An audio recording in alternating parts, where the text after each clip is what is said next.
Samantala, pinag-aaralan na rin ng Agriculture Department kung dapat na rin ba silang magtakda ng maximum suggested retail price para sa imported na bawang.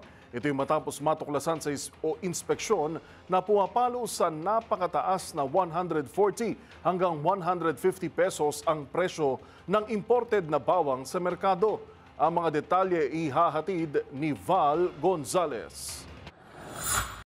Matapos ang inilabas na maximum suggested retail price sa bigas at karne ng baboy, ay pinag-aaralan na rin ngayon ng Department of Agriculture ang pagpapatupad nito sa presyo ng bawang.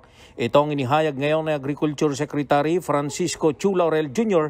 dahil sa mataas ang presyo ng bawang sa mga palengke.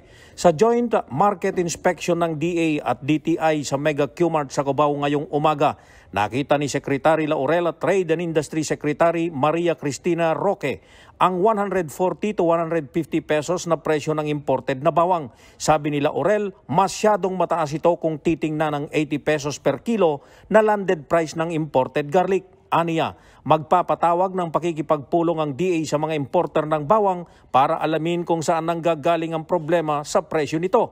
Yung garlic, kung 140 ang benta nila deep to consumers or 150 kanina, ang bili daw nung tindera nasa 110 diba? May bili ng 140, may 30 pesos siya. So alamin natin yung 30 pesos na yung bawat kilo, mataas ba o hindi. Malamang fair naman yun. Pero yung garlic importer, ang cost nila niyan is 80 pesos lang. Binibenta na ng imported. Kung nagde-declare sila ng tamang halaga, alam ko nag-undervalue pa yung mga yan. Diba? So baka margin lang, baka nasa 40-50 pesos per kilo. No? I think that's too much.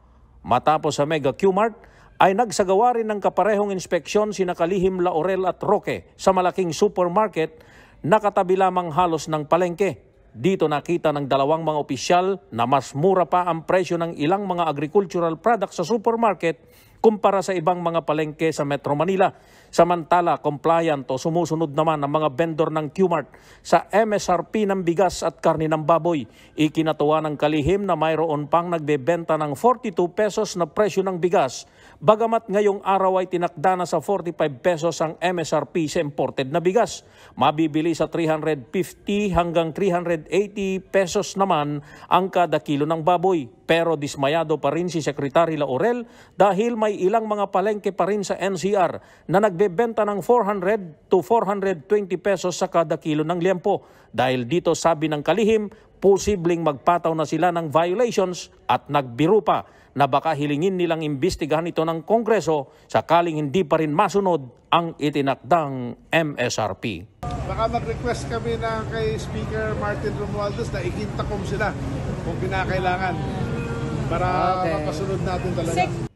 Para sa MBC TV Network News, ako si Val Gonzalez, DZRH, una sa Pilipinas, una sa Pilipino.